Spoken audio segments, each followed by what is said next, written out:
Okay. Good afternoon, everyone. Good afternoon. So, as we just had discussed, we are in Parashat Tavo. We are coming to the end of the book of Devarim, the book of Deuteronomy, to the end of Moses' re-explanation and recap of everything. And that means we're also beginning to see more and more mitzvot that have to do with what's coming, that have to do with the change that will come to our nation, because we are about to enter the land of Israel, and things are going to be different. Obviously, Moses isn't going to be there. That's going to be a big one. But we're also going to be farmers for the first time in 40 years. Because whatever level of subsistence that we had in Sinai, that went beyond the man that God was giving us, we're definitely not experiencing a lot of agriculture there in Sinai. If it was good for agriculture, other people would have been living there.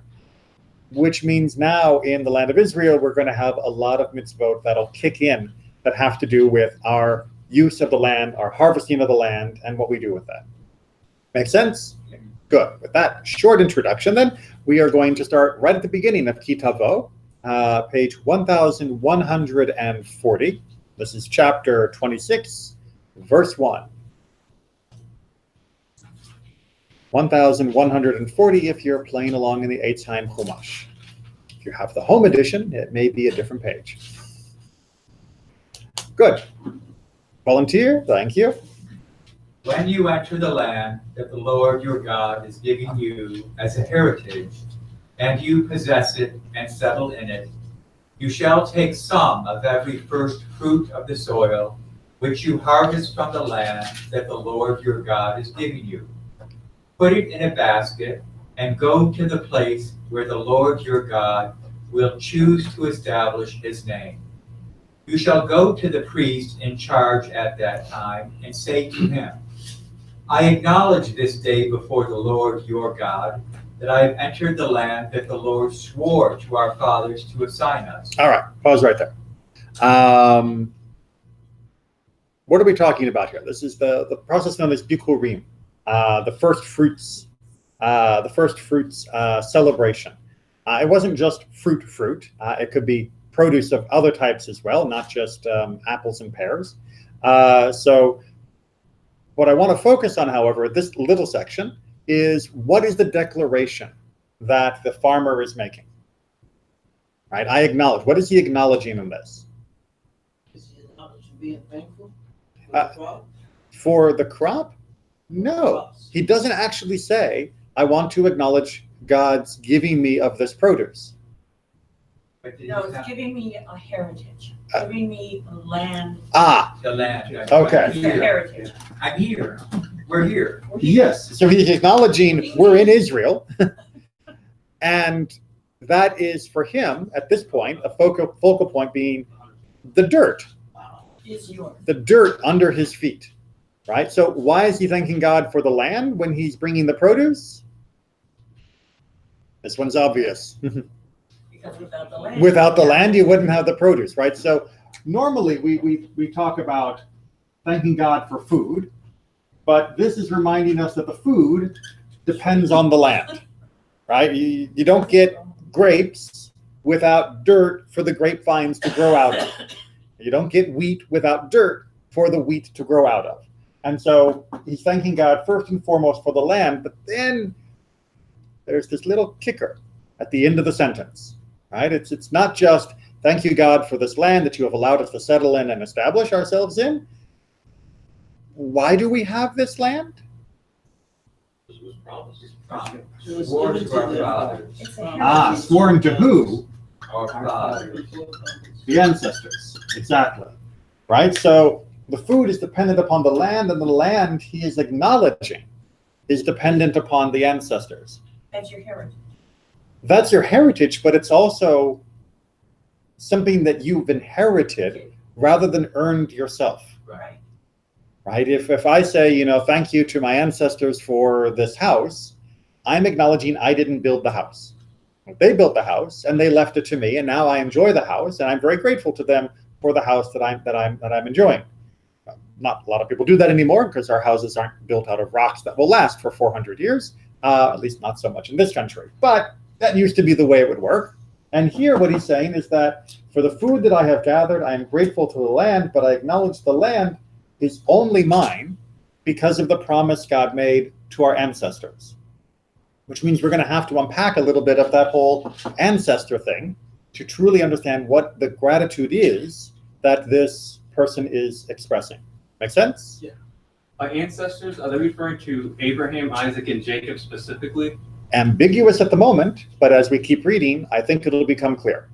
But that's the question you want to have in mind as we keep moving on. Because right now, he just says ancestors, but who were they? And the next few verses will hopefully give us a little bit more specificity. All right, onward.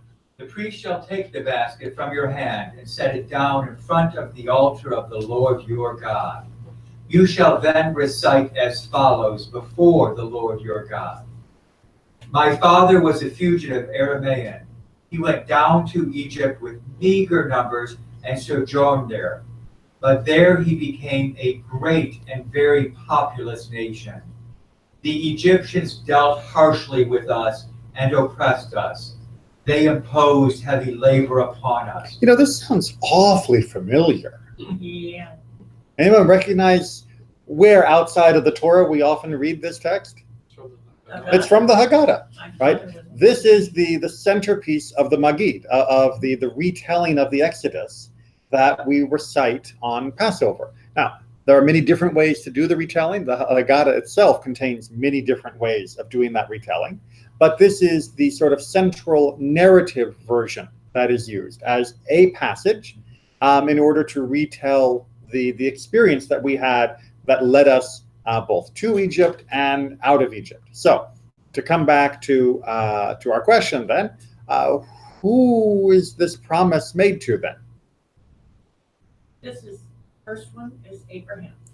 Or was it Jacob? Well, in this particular section, my father was a wandering Aramean, or my father was an Aramean fugitive, or an Aramean pursued my father, depending upon how you want to translate that word. It was most likely referring to Jacob. But Abraham does describe But he himself was a, as a wandering. Not as an Aramean, not as an Arame. Oh, okay. He's an Ivri, Hebrew, the Hebrew, but not an Arame, Okay. right? Okay, Yes. just making sure that we're... No, I'm trying to figure out Jacob's father was Isaac. his mother. Jacob's father was Isaac. Indeed, that's why many of the traditional commentaries translate this not as my father was a fugitive Aramean, but rather my father was a fugitive from an Aramean, referring to Lavan as being the Aramean, Oh. Okay. right? So Lavan was, going after, and he chased me, and then we ended up back in the land of Israel, and then in the land of Israel, Esau and us weren't always so good, and then there was this whole famine thing, and then we ended up down in Egypt, and then it all goes pear-shaped once we get enslaved there. All right, let's keep the narrative going. We cried to the Lord, the God of our fathers, and the Lord heard our plea and saw our plight, our misery, and our oppression. The Lord freed us from Egypt by a mighty hand, by an outstretched arm and awesome power, and by signs and portents. He brought us to this place and gave us this land, a land flowing with milk and honey. Wherefore I now bring the first fruits of the soil which you, O Lord, have given me. All right, now we can see by the end of it why this narrative is so good for doing what he's doing here, right? He's acknowledging the food, and he's thanking God for the land because of the promise that he made to the ancestors. And in the process, he's also inserting in here the Exodus, so that he understands that the only reason we have the land is because God fulfilled the promise to the ancestors through the vehicle of the Exodus. All right, that this wasn't a straight path. This wasn't just God promised us the land, our ancestors have lived here, and now we're having more fruit. It was, he promised us the lands, our ancestors had to flee, we returned after much hardship, which makes the reacquisition of the land that much more potent and powerful and meaningful, and the fruit that we're eating from it even more something to celebrate. Right? So, because it's not just now that our ancestors earned this land and gave it to us. It's our ancestors earned God's promise, and God gave us the Exodus. So now we have two major reasons why what we're eating ain't ours. And that means we need to be grateful for it.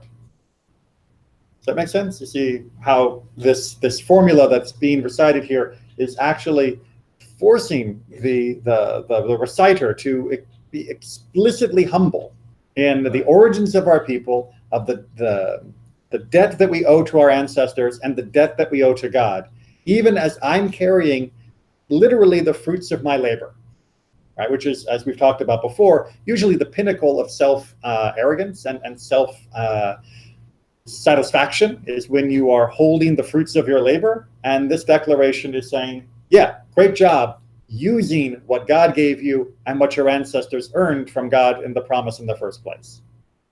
Make sense? Okay, onward though, because we're not done with our debt. You shall leave it before the Lord your God and bow low before the Lord your God. And you shall enjoy, together with the Levite and the stranger in your midst, all the bounty that the Lord your God has bestowed upon you and your household. All right, as we're going to see, I'm getting the hint here from the start, because we have this debt because of the Exodus and our debt because of the ancestral promise, God can now tell us what to do with our land. Right? It's not just ours, it's ours conditionally. And that means when God says, celebrate with the Levite, celebrate with the stranger, it means you don't get to eat everything you made, because not all the value in what you've made was only added by your labor. The base value was added by God and the promise of the ancestors. Therefore, God has first dibs on what you should do with it. It's often referred to as they inherit the land of your forefathers. How does it become a debt? How does it become a debt? Yes. Well, because the only reason God made the promise to our ancestors was because there was supposed to be a relationship. And therefore, God upholds his part of the relationship. We uphold our part of the relationship, right? A relationship is an implied debt. I know we tend not to think about that in modern life because we're all squishy and warm and fuzzy, but a relationship imposes obligations, right? If somebody is your friend and they have a car crash in front of your house, do you say, oh, that's a shame, and go back to watching TV, or do you run out to help? Right? You run out to help. And we may not use the language of debt or obligation or duty, but I promise you that if you didn't go out to help, you would hear those words of what kind of person doesn't recognize that they have a duty to help a friend, right? That you have an obligation if something like that happens, right? Well, what kind of person are you? So there is always an implicit obligation or duty or debt within any relationship. And with relationship with the infinite, it kind of gets bigger. Make sense? Yes. Okay, onward.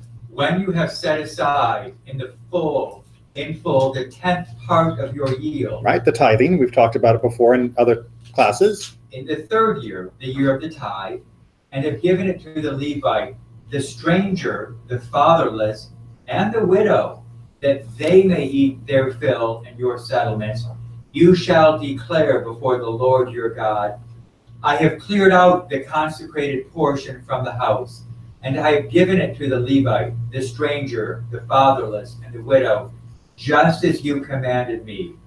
I have neither transgressed nor neglected any of your commandments. I have not eaten of it while in mourning. I have not cleared out any of it while I was impure. Those are synonymous, by the way.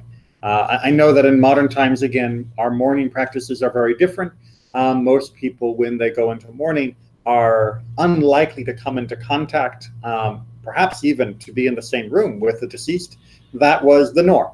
There were no hospitals for people to pass away, and people passed away in their home with their family with them, which meant that they became ritually impure when someone died, and you didn't become ritually purified until well after the burial and after the mourning process. So if you were to be doing the tithing while that time, then what you were moving around would also become ritually impure. And that's not appropriate, because then it can't be used in the way that God is directing. Make sense? Right? You just wait if you're in mourning and do it afterwards.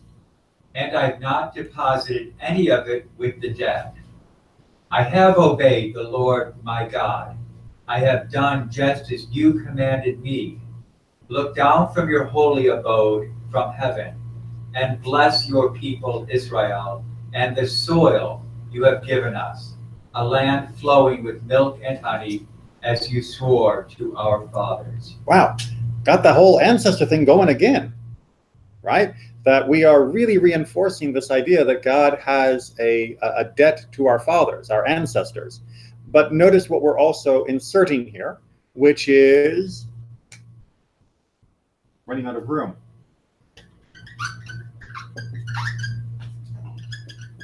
That we are properly using the land, right? We are inserting that we're also part of this covenant. We are part of this deal. Yes, it was made by our ancestors. Yes, it was vindicated by God through the Exodus, but it's going to continue. The blessings will continue if we're following the commandments, if in particular the way that we use the land is correct, meaning that we are tithing to those in need and all of the other details that were just mentioned, and mentioned in much more detail in other parts of the Torah. So we do have an obligation. We can't just sit back and say, hey, God made a promise to Abraham, Isaac, and Jacob, so we can just sit back and do whatever we like now. We don't get to live off the inheritance without following certain rules. There are stipulations to our trust fund, if you will. Make sense? All right, onward still, because we haven't even gotten to the best part. The Lord your God commands you this day to observe these laws and rules. Observe them faithfully with all your heart and soul. You have affirmed this day that the Lord is your God, that you will walk in his ways, that you will observe his laws and commandments and rules, and that you will obey him. All right, so that is our side that's being affirmed, that's being stated as part of the covenant, and then... And the Lord has affirmed this day that you are, as he promised you, his treasured people who shall observe all his commandments, and that he will set you in fame and renown and glory high above all the nations that he has made, and that you shall be, as he promised, a holy people to the Lord your God. Am Segula and Am Kadosh. You will be a treasured people. You will be a holy people. That sounds pretty good, right? This is Jewish exceptionalism. Right? We are better than everyone. We'll be lifted high in fame and renown above all nations. But there's a lot of duties. Yeah. Okay, so the question that I want to begin to tease out, because we're going to look into our commentary, of course, but just to begin thinking about is the phrase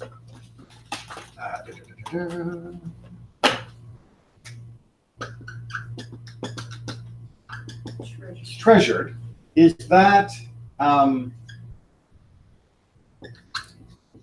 equal to being a holy people, or is being treasured lead to us being a holy people, or does being holy lead to us being treasured, or are they totally independent of one another? Right? So are we God's treasured people regardless of what we do? Are we God's treasured people only because of what we do? Or do we do what we do only because we're God's treasured people? See the different options?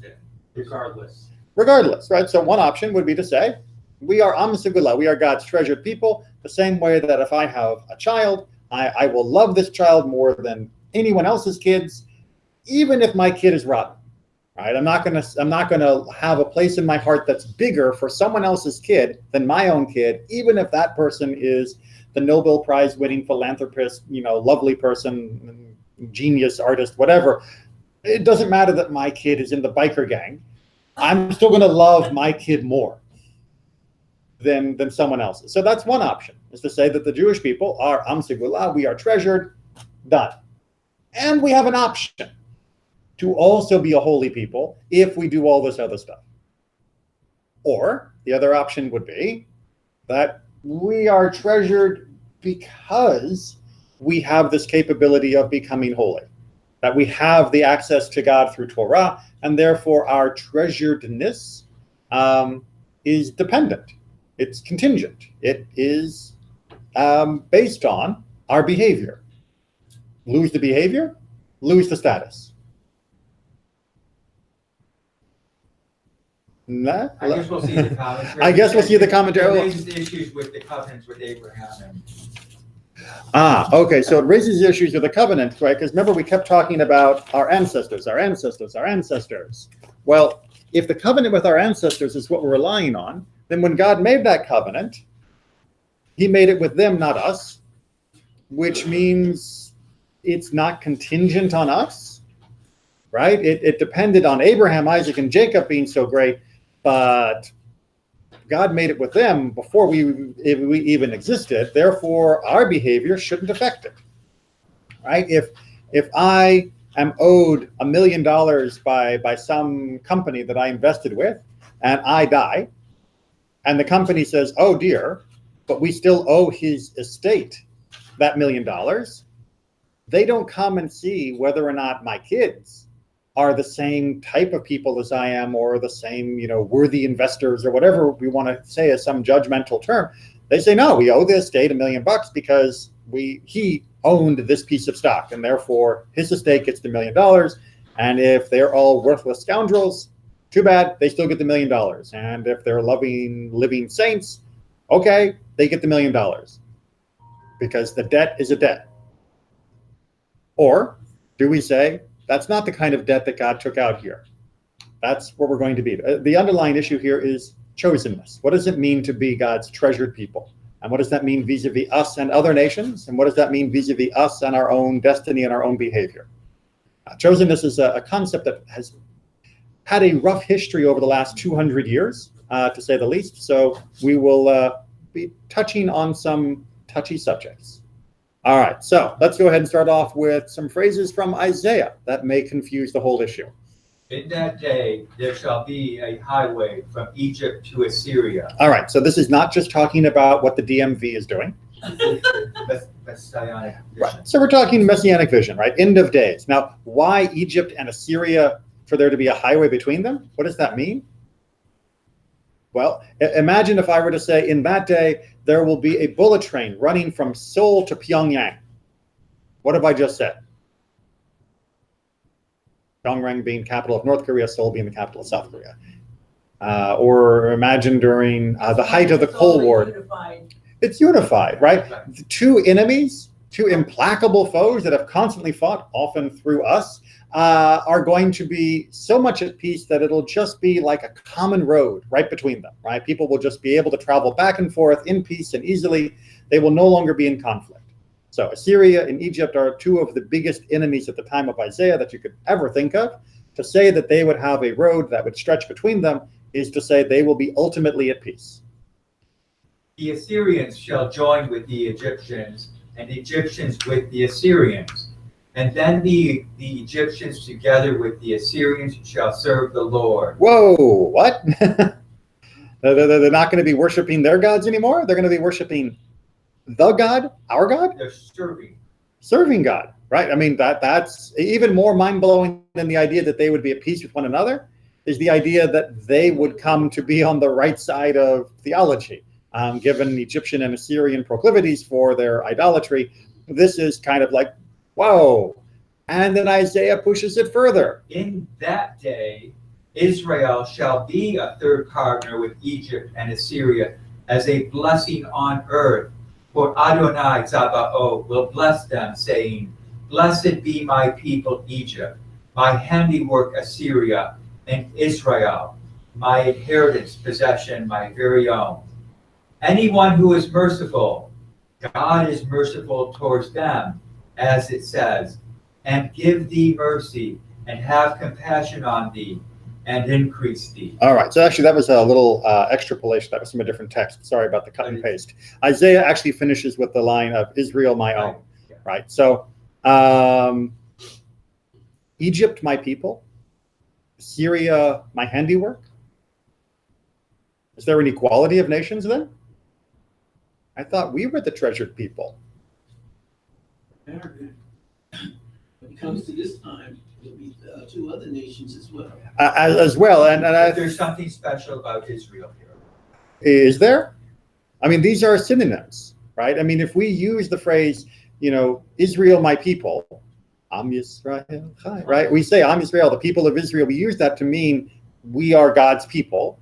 We use that synonymously to say that we are God's handiwork, right? Which is, by the way, one of the great, Kianu Amecha, what we're going to use over and over again in that relationship during the holidays. The idea that we are God's handiwork is used as being part of our distinctiveness. And to say that we are God's inheritance, God's portions, that we are God's very own. These are all synonymous ways of describing the unique relationship between Israel and God and other parts of Torah and Tanakh. And here Isaiah is saying, you can use those words to describe these others as well. But what's different by Yom Hahu on that day compared to this day? What is it that's the triggering event that causes all of this to happen? Yes, but in Isaiah's wording, what is the trigger? Adonai Tavo will bless them. All of that, and the Egyptians and the Assyrians will serve God. Right? What Isaiah is hinting at here is that this restoration of Egypt and Assyria from their crimes will be because they will come to recognize God and they will serve God. Who else serves God? Israel. Right. This phrasing from Isaiah seems to be saying that because we have chosen to be holy, we therefore are treasured. That because we choose to serve God through the gift of Torah, we are now treasured, and that is what brings blessing upon us. This Yes. goes back to verse 17 in the text, that you will walk in his ways. Mhm. Introduced to that concept of this is why Abraham was chosen, because he would instruct his children how to walk in the way. Which is what God says, right? I can't hide this from Abraham because his children will need to walk in my ways. And then he begins to have the whole conversation about Sodom and Gomorrah. And in multiple times, he talks about the importance of Abraham's behavior being the precursor for the reason for the relationship. Right. So that doesn't seem, according to this section of Isaiah, that God has written a blank check to us of saying you're treasured, full stop. It seems to imply that other nations may be able to aspire to treasured status if they too are willing to serve. That there is something that can be gained by the voluntary service of God by other peoples. Well, that makes chosenness a lot less special, doesn't it? Right? Okay. So I thought we were like just the only one, God. I didn't realize you were polygamous. We thought we were your only treasured ones, not we were the first of the ones who will be treasured. That's different.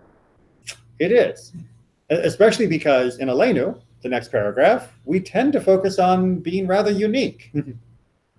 Let us now praise the sovereign of the universe and proclaim the greatness of the Creator, who has set us apart from the other families of the earth, giving us a destiny unique among the nations. We bend the knee and bow, acknowledging the supreme sovereign, the Holy One of blessing. All right, so in Aleinu, it seems to be that we're saying there's them and then there's us, right? And we're so glad that we're us and that we're not them, because God gave us this unique destiny, right? God set us apart. God made us special. And aren't we glad that we're special rather than them? That seems to be what Aleinu is saying. Except for the one hidden line. What? No, there's a line that's not printed here. This is the line, this is the version of Aleinu that was forced upon us by the European Catholic censors. Because the full Aleinu contains one more sentence. Blessed are you. Nope, not that one. It's not actually on the page. I'm not allowed to print it because the censors will come and get me. No, it's a joke. It's a joke. Well, you never know. They would if they could. The other sentence says, for they bow before emptiness. But we bow, we bend the knee, acknowledging God. right? It's a compare and contrast in the original version. But because that was felt to imply that we thought that Catholic Europe was bowing to Jesus pointlessly, the Christian censors of Europe forced us to remove it. And so you'll find in Sephardic versions, that line is still there, but in the Ashkenazic versions, it has been removed and has been for a very, very long time. But that sentence is actually thematically very, very important. Because again, what does it imply? What is the distinctiveness between us and them? Who do you bend the knee to? Not idols. Right, not idols. Whereas if you take that line out, what is different between us and them? God made us different. Not, we are glad that we have a unique destiny because we end up bowing to God, whereas unfortunately they are still bowing to idols. It becomes, we have a unique destiny because God made us special, and so therefore let's say thank you by bowing our knee. When was Aleinu is one of the oldest prayers that we believe was written sometime in the 2nd, 3rd, 4th century, or perhaps even earlier of the Common Era. There's even some traditional attribution going back to Joshua, but it definitely is one of the oldest prayers. And of course, Aleinu figures originally and prominently in Rosh Hashanah. That was where Aleinu was originally penned. And then it migrated from there to be one of the concluding prayers of our services around the year. So Aleinu has a very, very long pedigree. And that very long pedigree seems to imply in the original version that the distinctiveness that we have comes because of our holiness, rather than just God said, you guys. But instead, God said, you guys will do it this way. And we went, okay. And that made us unique because the other people weren't. The Reform movement had a really a problem with the Aleinu. Oh, yes. Oh, they had a problem with lots of things. But I remember that they kept the English, they kept the Hebrew or Nafnu because it sounded really strange in English. The King of Kings was not something that they that had been co-opted by another faith. Yes. You said the thing you're talking about. You said you're the chosen people because we said you do it this way, and you said okay. Mm-hmm. But that chosen part was promised to Abraham, Isaac, and Jacob, right? Who never was actually given the opportunity to really say okay to the commandments. Well, so we come back to the promise to the ancestors is then, okay, what were they agreeing to, right? Because they didn't get the full Torah in Mount Sinai version, but they did have individual experiences of God that allowed them to understand that there was only one God and that they were monotheists and that they were following the ethics of that one God and the rituals of that one God. They did it organically and intuitively rather than through the vehicle of Torah. And that was why God could see that within them, there was a potential to build this community, to build up a relationship with more than one person at a time, which is awkward and hard. Because as we all know, being a monotheist and following the ways of God works best and sometimes only if you're in a group. It's not the kind of thing that works well if you're all by yourself and everyone around you is doing the whole idol dance. But I really want to press on because we got a few more commentaries in here before we can really start to break this up. So one more is the Torah blessing. Blessed are you, O Lord, our God, ruler of the world, who chose us from all the nations and gave us his Torah. All right, so Torah blessing. What's it saying? That God chose us, bing, we are treasured. Just free and clear. And gave us Torah as a separate clause. Or are these linked? Well, what's the context of this blessing? being chosen for But when are we saying this blessing? before We read from the Torah. Right? We don't say this blessing before we have, a piece of cake. Right. We don't say this blessing when we're talking about God's creation of the world. We don't say this blessing when we are saying the Hashkivenu, of God give us, peace and safety and security. We say this blessing, Asher b'charbanu mikol ha'amim, that God chose us from all the nations, when we are fulfilling the mitzvah of Torah. I don't think that's an accident. I think that's a reminder that our chosenness may have been this direction. That is to say, we were chosen so that we would become holy. But you could also still argue that we are choosing to be holy, and that gives us a treasured status. But it does not seem like the chosenness is a free and independent adjective just floating by itself. There definitely still seems to be a linkage to what we do. All right, onward with Mishnah Torah. And anyone who is cruel and not merciful is under suspicion regarding his lineage, for cruelty is only found among the pagans, as it says, they are cruel and have no compassion. All right, so if you meet somebody who says they're Jewish and that person is cruel and nasty, you can go, I wonder if they're really Jewish.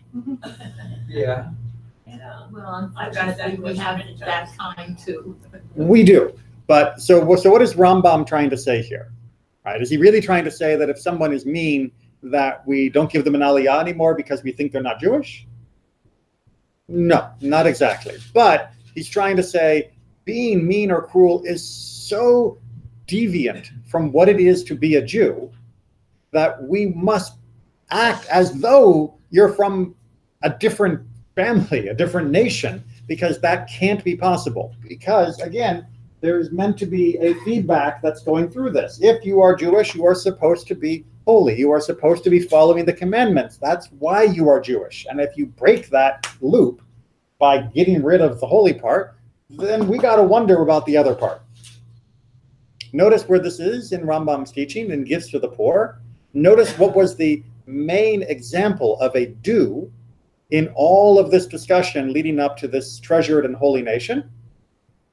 Gifts to the Levites, gifts to the fatherless, gifts to the widow, right? To celebrate with a stranger, right? That is not, again, accidental, that when God is building up to our status as being a treasured nation, as being a holy nation, that he did so after a preamble about how we must show kindness to those in need. Which is what happens right before in Genesis, with the story of Abraham, he's kind. He shares his food. He's kind to the strangers. He's willing to risk his life to rescue other people. Yes. We're seeing a pattern here. Absolutely.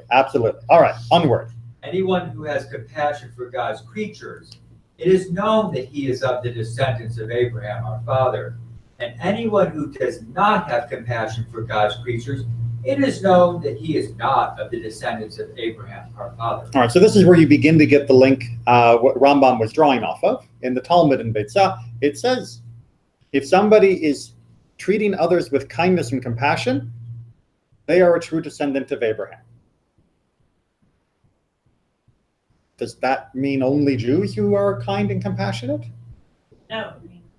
It All the righteous. seems to be all the righteous of any peoples. Right? If you are behaving in the way that reflects Abraham, then you are from Abraham. You may not have the pedigree to prove it, and there's still halachic limitations, of course, because of that. But as far as your spirit, you are from the same stock. You are from the same path. You are from the same heritage.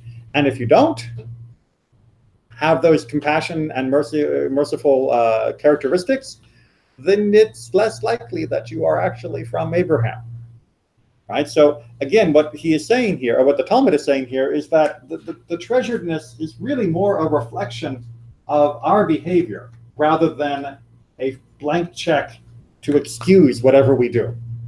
If you want to claim the mantle of, if you want to claim the inheritance that God has promised to Abraham, you better well act like him. And if you want to claim that you are your father's son and that's why you are allowed to inherit from him, then you better show that you have some of your father in you. Right? That's what it means when you want to come asking to collect on the debt that God has to Abraham, Isaac, and Jacob. It means if you show up at the door saying, hey, I'm here to collect on the promise you made to Abraham, God's going to want proof that you're from Abraham, and he's not going to be taking a DNA test. It's going to be about your character. That is the proof, right?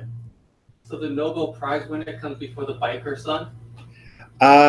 Not exactly, right? So that's where we still are, as we're going to see, we're not quite there yet, but we're going to see that there still seems to be a bit more openness within this relationship, and we'll walk back this very expansive view of chosenness to a more moderate view based on that, because it does still seem like God is picking a group. He didn't just throw the Torah to the world and say, everybody who wants Torah, pick it up and follow me. He did go to a particular family and their descendants and say, here's the Torah, follow me. So we're not quite there yet to balance this out, but I wanted to point out that from where we are so far, it's a very broad, very expansive, almost universalistic version. But we're going to have to reel it in. But first, we get one more expansive. There are 3 signs in this nation: merciful, easily shamed, and performers of kindness. All right, do you want to notice whether someone's a Jew? These are the things you look for. Are they kind?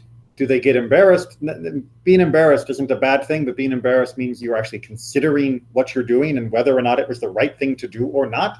And to have shame in this context also means that you are not brazen in front of other people.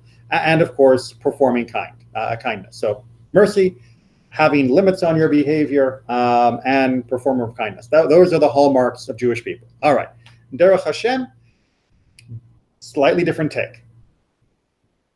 One of the deepest concepts of God's providence involves Israel and the other nations. With regard to their basic human characteristics, the 2 appear exactly alike. All right, so let's make sure we got that down, because the next part's going to be more controversial. All right, he's saying human to human, Jew and non-Jew, identical. All right, we are the same creature. However, From the Torah's viewpoint, however, the 2 are completely different and are treated as if they belong to completely different species. right, so Derech Hashem has a much stronger viewpoint of this. It's like, yes, absolutely, I'm never going to doubt the humanity of a Jew and a non-Jew, right? Both are human beings, absolutely. Even if one is bowing to an idol and the other is studying Torah, the blood that runs through their veins, the DNA that's in their cells, they are identical. However, from the Torah's point of view, they might as well be different species. From the Torah's point of view, it might as well be dog and cat. And you can choose which one you want to be which, depending upon your preference of pets. Because they are completely removed from one another in the eyes of the Torah. What does that mean, to say that they are different species from the viewpoint of the Torah?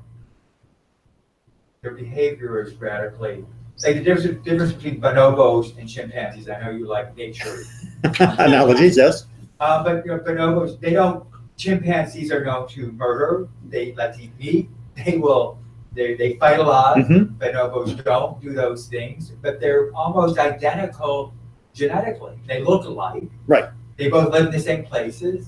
They're little hairy primates, but their behavior is radically different.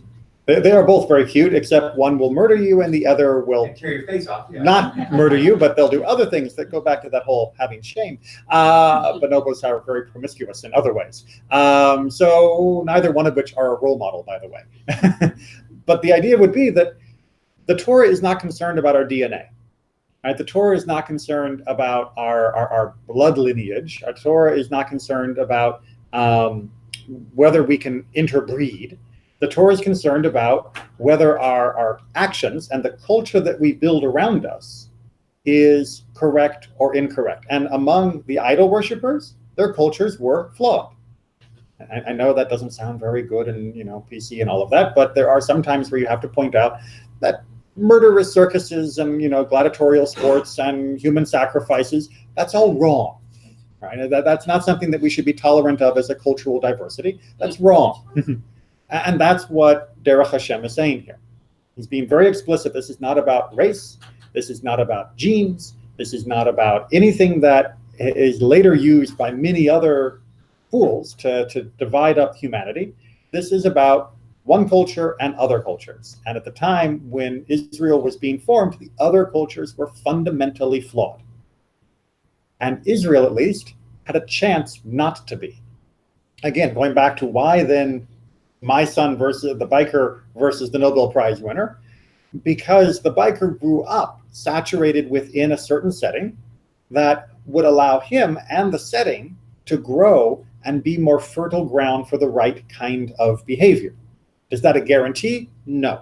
Does that mean others can't join that culture? Of course others can join the culture, but you need a greenhouse. You need some form of protected area that is able to incubate a unique culture that is immune from, well, or not immune, but at least protected from the outside pressures and corruption of the pagan societies of the ancient world. And that, I believe, is what Derech Hashem is trying to teach us here, is that we need to see Judaism not as a genetic distinction, but as a cultural distinction that needs to be protected and maintained despite some of the corrupting influences around it. Make sense? But those corrupting influences can come from us too, right? Because you can get the murderous biker gang Jew who will be busy destroying what was built around him. But hopefully the community will be able to withstand it. Baruch Spinoza, not someone that I often quote. We'll see why. Lastly, if anyone wishes to maintain that the Jews, from this or from any other cause, have been chosen by God forever, I will not gainsay him if he will admit that this choice, whether temporary or eternal, has no regard, insofar as it is peculiar to the Jews, to aught but dominion and physical advantages, for by which alone can one nation be distinguished from one another. All right, don't you love translations of 17th century philosophy? Okay, so here's what he's trying to say in the first half of the sentence. Okay, because we are dealing with one sentence here, if I'm not mistaken, right? Yes. I mean, the entire quote is one sentence. It's yay. So what he's trying to say is, if somebody wants to say that the Jews are different than other people, right, and that they were chosen different compared to other people, he won't argue. He won't gainsay, right? He will not argue as long as what you're talking about is, as he put it, dominion or physical advantage. So if you want to say Jews have brown hair, okay, we can have that conversation. If you want to say Jews have Israel, have the land of Israel, okay, we can talk about that, right? If you want to talk about the distinctiveness of Jews as being some physical or geographical type thing, then we can talk about some of those distinctivenesses. But then he gets to as whereas, in regard to intellect and true virtue, every nation is on a par with the rest, and God has not, in these respects, chosen one people rather than another. Right. So yes, God may have chosen the Jews to have a particular place on earth and to have a particular heritage from their family, but that doesn't mean that others that aren't Jewish lack the intellectual or virtuous capacity to be equal. Right? They may not have been given the same advantage of growing up in the same culture, in the same place, in the same guided system that the Torah is meant to create, although I know many Jews who also lacked that advantage. But everyone across the face of the earth has the same capacity for intellect, which he also means as a spiritual connection to beyond, as well as virtue. That is universal, right? God created all of humanity in God's image. He didn't create Jews in God's image and then everyone else closer to animals.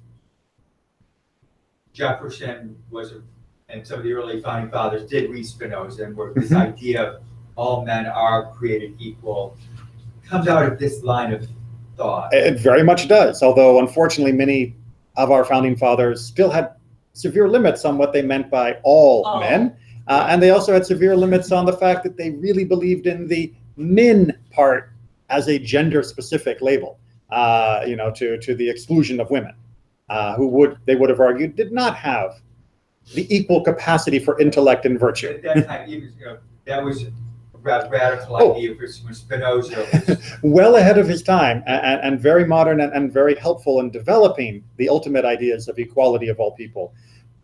But the job ain't done yet. Okay, onward. The idea of Israel as the chosen people must be understood as belonging to a thought world which we no longer inhabit.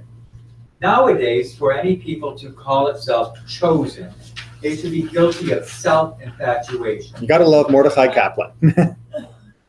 The traditional basis for the belief that Israel was God's chosen people was the assumption that the miraculous events recorded in the Torah concerning the patriarchs and their descendants in Egypt represented factual truth.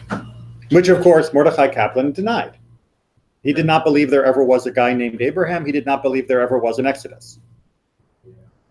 The modern-minded Jew cannot consider the miraculous events recorded in the Torah, as in the rest of the Bible, as other than legendary. The assumption by an individual or group that it is the chosen and indispensable vehicle of God's grace to others is arrogance, no matter how euphemistically one phrases the claim to be chosen. All right. I'm not a follower of Mordecai Kaplan, but I do think that he is trying to draw our attention to a very important point here, right? Which is, what do we view chosenness as being important for? Right? And he's arguing here not against the racial chosenness, right? Which some Jews do have, right? Who do believe that somehow Judaism is different simply genetically. Foolish as that may be, both in antiquity as well as even with modern research.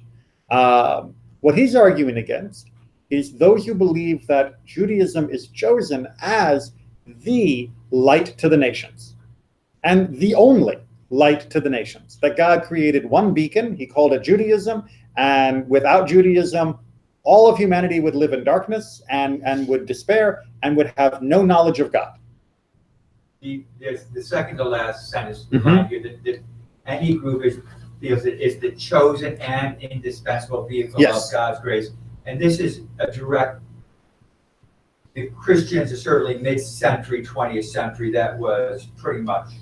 Well, for many to this day. Right. In fact, what he is, as a Jew, referring to here is saying, look, he feels uncomfortable castigating Islam or Christianity or any of the universal and exclusionary faiths of the world for their exclusivity and believing that somehow they are the only true path, because he finds that reprehensible. And he is now doing what he considers to be intellectually honest cleanup of Jewish ideas, because he knows that many Jews believe that that's right, they're not the only way to God, we are. And he's trying to say, no, that's not true. Right? If you want to use the term chosenness to believe that we are the only path to God, then you have misunderstood what chosenness means. Right, now, none of this, hopefully, because we're running out of time and I don't know how much we're going to have to rush through the rest of it, but none of this means that we should not still be happy, as the Elenu said, in our unique destiny. It doesn't mean that we don't have a unique destiny. It doesn't mean that we don't have a unique role to play. It just means that we are not the only actors on the stage. And in fact, if we recognize that there are other actors, we can play our role better and we can do our job better. Whereas if we think it is us, a tiny speck of light surrounded by a sea of darkness of non-Jews, or even worse, that our treasuredness has nothing to do with our behavior, that's where you slip into ethno-nationalism, racism, and a complete abandonment of what Torah is trying to give us as our mission in the world. Onward. Mosaism will never become universal, but its fundamental principle, that is monotheism, can indeed become universal. It is precisely for this purpose that God chose the Jewish people, that is, so that it might become the custodian of these truths and the organ by which they might be propagated among all the nations. The Jewish people were chosen because it was the only one that had already known and professed these truths through the teaching of its ancestors.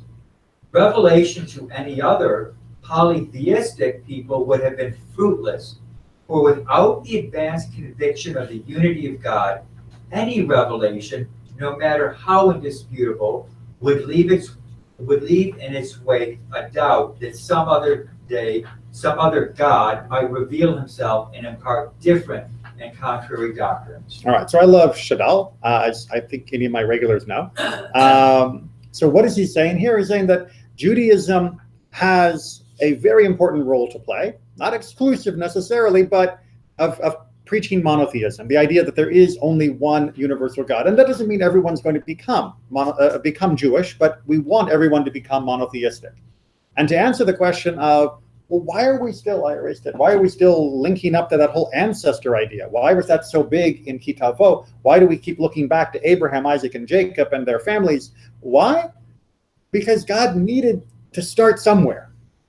And the only place he could start was by a small group that had actually come to these realizations on their own. We notice that it says, Lech Lecha, right? God all of a sudden starts talking to Abraham. The Midrash always have tried to explain that that's because Abraham had already awakened to the concept of God, and now he could hear what God had been trying to tell everyone, which is, I exist.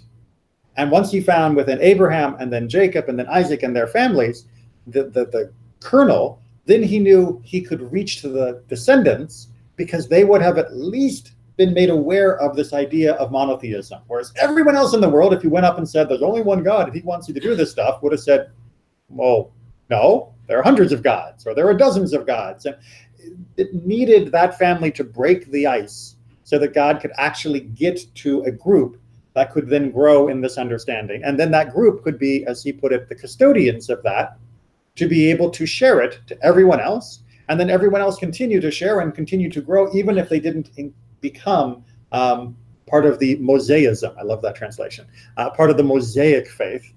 They would become part of the mosaic of monotheists, using mosaic meaning small tiles.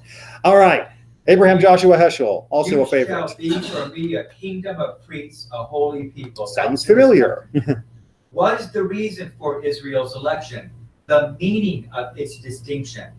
From the beginnings of Israelite religion, the belief that God had chosen this particular people to carry out God's mission has been both a cornerstone of Hebrew faith and a refuge in moments of distress. And yet, the prophets felt that to many of their contemporaries, this cornerstone was a stumbling block, this refuge and escape. They had to remind the people that chosenness must not be mistaken as divine favoritism or immunity from chastisement, but on the contrary, that it meant being more seriously exposed to divine judgment and chastisement. God has always held us to a higher standard. To whom much has been given. Yeah. Or as Uncle Ben said, with great power comes great responsibility. Spider-Man movie. So choose somebody else for a change. You choose someone else, exactly. So this idea that Abraham Joshua Heschel is trying to put to us is that he recognizes that the phrase chosenness, Am Segula, can be a trap because people can end up thinking of it as being this refuge as an escape, right? So therefore I don't have any responsibilities, or as a chauvinism of we are simply better by existing than everyone else. And therefore the prophets had to constantly redouble their efforts to say, no, this doesn't mean God lets you get away with more stuff. This means God asks of you more stuff. That rings true for me with the prophet Amos, which is, God punishes this particular group of people because they have this horrific act of idol worshiping and burning babies or whatever it is. And you can see as Amos is listing these things, the crowd's like shaking their head. Yes, that's right. Then he gets to us. And he says, you put stumbling blocks in front of the blind. And it's like, well, wait a minute. Right. Now, those other groups were doing We're slaughtering babies. Things. And so some nudnik puts a block in front of a blind person and all of us are responsible? Yeah. Are our crimes really comparable? No, not in an objective term, but in a relative term from where you should be standing and how far you had slipped. Yeah. That was a pretty big problem. All right. Last, Rabbi Jonathan Sachs, the previous chief rabbi of England. Good writer, Yes. good stuff. Yes. The great faith must now become an active force for peace and for the justice and compassion on which peace ultimately depends. That will require great courage and perhaps something more than courage. A candid admission that, more than at any time in the past, we need to search, each faith in its own way, for a way of living with and acknowledging the integrity of those who are not of our faith. Can we make space for difference? Can we hear the voice of God in a language, a sensibility, a culture not our own? I have not hesitated to be radical, and I have deliberately chosen to express that radicalism in religious terms. Can I, a Jew, hear the echoes of God's voice and that of a Hindu, a Sikh, or Christian or Muslim? Can I do so and feel not diminished, but enlarged? What then becomes of my faith, which until then had encompassed the world and must now make space for another faith, another way of interpreting the world?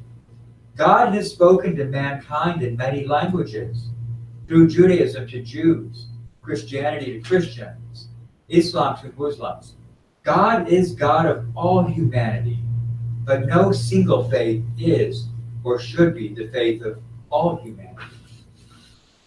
As you said, he's a brilliant writer, a brilliant thinker. I disagree with him on a few political points about the Jewish community in England, but that's for another day.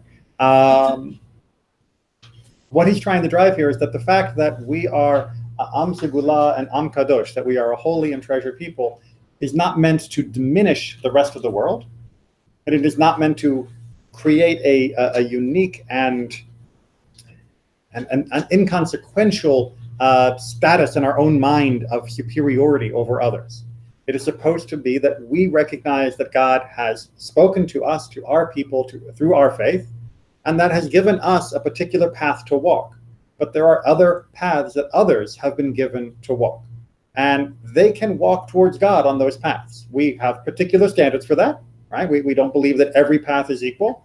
Those that involve, the slaughter of innocents is not a path that we're going to acknowledge as being a righteous one. But those that involve helping the poor, those that involve helping the weak, those that involve having a sense of dignity and having a sense of correctness of life and order that allows us to ennoble the human condition and enrich our experiences while we're in this world, yeah, I can sense that God is present there. It may not be perfect. It may not be 100% of what I agree with, but I can still sense that God is trying to also reach those people.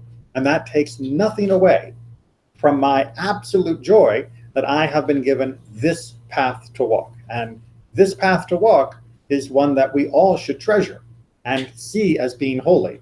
And if we've spent more time focused on that, of recognizing that we should treasure Judaism more than we think that God should treasure us, then we will find out that Judaism really is an absolute treasure, and it can be a treasure that we can share with the rest of the world in our way without being a little chauvinistic about it. With that, thank you very much. Have a good day.